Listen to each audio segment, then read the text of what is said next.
აი განვიხილოთ ერთი მაგალითი, ფიზიკური პროდუქტი ავიღოთ და გავთ გასაყიდი. ნუ იქირავეთ კომერციული ფართი, რომელიღაც რაიონში, შეიტანეთ ეს პროდუქტი, კომერციული ფართის გარეთ რაღაც ბანერი გამოფინეთ, თქვენი ლოგო. თქვენ შესახებ მარტო ეცვლინება იმ ადამიანებს, რომლებიც ჩაივლიან ამ კომერციული ფართის წინ და რაღაც შემოგხედავენ. და იქიდან რამდენი იქნება დაინტერესებული, საკმაოდ ცოტა.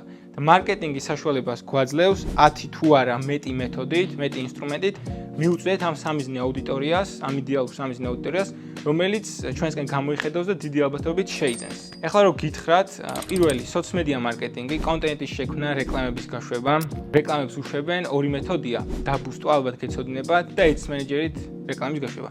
Ads Manager-ით არის ბევრად პროფესიონალური და საკმაოდ განსხვავდება. პირველი იმით, რომ Ads Manager-ში შეგიძლია აირჩიო მიზნობრიობა, როგორიცაა უშუალოდ გაყიდვების მიზანი, რომ იმას მიწვდეს რეკლამა, ვინც დიდი ალბათობით იყიდის, ცნობიერების ამაღლება, ლიდების გენერირება.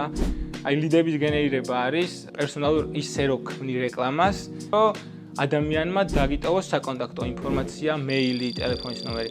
აი რომ მოგდით ხოლმე საქართველოს ბანკიდან თუ ველისტორიდან მესიჯები, თქვენ ლიდები აქვთ, პერსონალური ინფორმაცია და უკვე იციან რა მოგწონთ, რა გსურთ და გიგზავნიან პერსონალიზებულ მესიჯებს. Ads Manager-ში უფრო დეტალურად შეგიძლიათ აირჩიოთ სამიზნე აუდიტორია. მაგალითად, თქვენ რამე ვიდეო დადეთ, დაპოსტეთ და უშუალოდ ის ადამიანები დაათარგეთოთ, იმ ადამიანებზე გაუშვათ რეკლამა, რომლებმაც 70% უყურეს იმ კონკრეტულ ვიდეოს, 90%. ან 90% ვინც უყურა, საკმაოდ დაინტერესებული, ან 30% გააჩნია სტრატეგიას. სხვათა შორის, კვლევა ვნახეთ, ტელევიზიის ნახვის ეს ჩარტი ქვემოთ ჩადის და სოციმედიის ზემოთ არის აწეული. ყველა გადაერთო სოციმედიაზე. ციფრული მარკეტინგი არის ფასიანი რეკლამა ძირითადად, Google-ში რეკლამის გაშვება. აი მაგალითად, თქვენ გაქვთ რაღაც ბიზნესი, შექმნით ვებსაიტი და თქვენ გყავთ სხვადასხვა კონკურენტები, რომლებსაც ბევრად კარგი ვებსაიტი აქვთ და რაღაც keyword თუ ჩაწერთ, მაგალითად ავტოიმპორტის ბიზნესი ავიღოთ.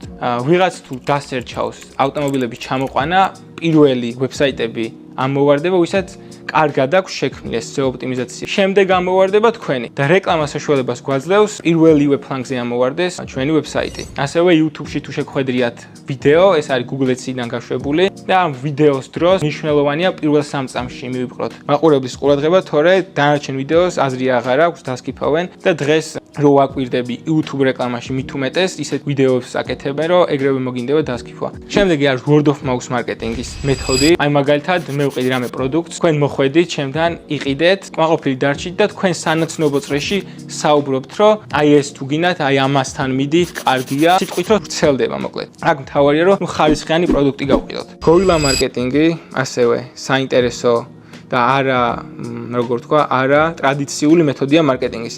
აქ ჯობია ფოტო გაჩვენოთ. რა იგულისხმება? აი როცა ბრენდს უნდა განსაკუთრებული შთაბეჭდილებები მოახდინოს ხალხზე და გააოცოს. და ანუ ესეც რეკლამებს რო აკეთებენ, უფრო ამახსოვრდები ხალხს და დადებით ემოციებს უტოვებ მოკლედ.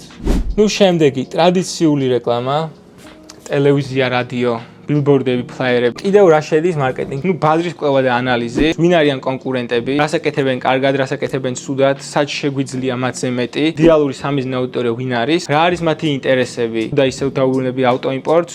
მაგალითად, თუ ყიდი მანქანებს, დიდი ალბათობით ჩემი სამიზნე აუდიტორია იქნება 25-დან რაღაც 50 წლამდე, ვინ ზეძებს Google-ში ავტომობილების ჩამოყვანას, ლიზინგს, აუტოს სეილს. შევეყავ ძალიან მაგარი რაც ქნა და ნებისმიერმა ბრენდმა უნდა ქნას, დააკავშირა თავისი თავი რაღაც მნიშვნელოვანთან ადამიანებში. როგორიცაა ახალი წელი. ანუ იმდენი კამპანია თუ რეკლამა გააკეთა Coca-Cola-მ, რომ დღეს ახალი წელი რომ მოდის, უმეტესობას ახსენდება. აი ავიღოთ ჩვეულებრივი საათი და Rolex-ი. რატო ღირს Rolex-ი 100 ჯერ მეტი? კი შეიძლება რაღაც ძვირფასი დეტალებისგან იყოს დამზადებული, თუმცა აქ მუშაობს მარკეტინგი და უშუალოდ მარკეტინგული აღქმა. იმიტომ რომ ადამიანი რო გაიკეთებს Rolex და საზოგადოებაში გამოჩნდება, ესეთი აღქმაა, რომ ის რაღაც მაღალი სტატუსის, ავტორიტეტის და გამორჩეული საზოგადოების ნაწილია. ისე რომ მარკეტინგი გვაძლევს საშუალებას კონკრეტული ნივთი გავყიდოთ უფრო ძვირად. ნებისმიერი ბიზნესმენისთვის ზოგადად, როცა თან ახალ პროდუქტს უშვებს, ფასის დადება მეტნაკლებად რთულია ხოლმე, თუმცა აი არსებობს რამდენიმე სტრატეგია, რაც შეიძლება იქნას გამოყენებული, მაგალითად მაგალითად, ფასი დადება მომხმარებლის აღქმიდან გამომდინარე. ასე აქვს დადებული ფასი Ferraris, Apples, Rolex და ასე შემდეგ. კონკურენტებთან შედარებით, რომ ანუ არსებობს ესეთი პროდუქტი, ყავს კონკურენტები და მაგათგან მოვიკვლიოთ ისინი რამდენს აფასებენ ამ პროდუქტს ან სერვისს. საბაზრო შეღწევის სტრატეგია შეიძლება კომპანია შევიდეს ბაზარზე ან მაღალი ფასების პოზიციონირებით ან დაბალი. მაგალითად, CapCut-ი ალბათ იცით, ვიდეო სამონტაჟო აპლიკაცია. თავიდან რომ გამოვიდა, იყო სრულიად უფასო. მოიჩვია ხალხი და კონკრეტული დროის შემდეგ გააძვირა ეტაპობრივად თითოეული ფუნქცია. შემდეგ დინამიური ფასები, როცა კონკრეტული მოვლენის შესაბამისად ფასი ან იზრდება, ან ქვემოთ ჩამოდის. ავიღოთ Glovo Yandex-ი, როცა წვიმს გარეთ, უფრო ძვირია. როცა კარგი ამიდია, შედარებით იაფი. მოვიტანე რამდენიმე სწორი ფასების წარდგენის სტრატეგია. ხშირად უშვებენ ხოლმე შეცდომას, რომ ძიმეს აწენ ხოლმე. არა და აი თუ შევხედოთ Apple-საც, ძიმეს საერთოდ არ იყენებენ. იმიტომ რომ ეს უფრო ადიდებს ზოგადად გამოსახულებას და აღიქმება როგორც უფრო ძვირი. ვიდრე რეალურად. ნუ ეს დამგვალება გასაგებია და დოლარი კიდე. ყველა მაჩვენა რომ როცა დოლარი არის ფასის ბოლოს ბევრს ეშლება წონაში ეს, ან რაღაცაში შეიძლება აერიოს. და კიდე ნოლები საერთოდ არ არის საჭირო, უნდა მოვაშოროთ. და პროდუქტის განთავსება, აი რომ ჩამოვთვალე, ალბათ გემახსოვრებათ ფილმებში და სერიალებში, ბრენდი როცა თავის პროდუქტს ათავსებს, Apple ყოველთვის აჩენს თავის პროდუქტს, კი ცნობილ ფილმებში და სერიალებში, თუმცა არა ვიღაც უსახლკაროს ხელში, არამედ ვისაც მაღალი სტატუსი აქვს, ფული აქვს, მაგათ ხელში.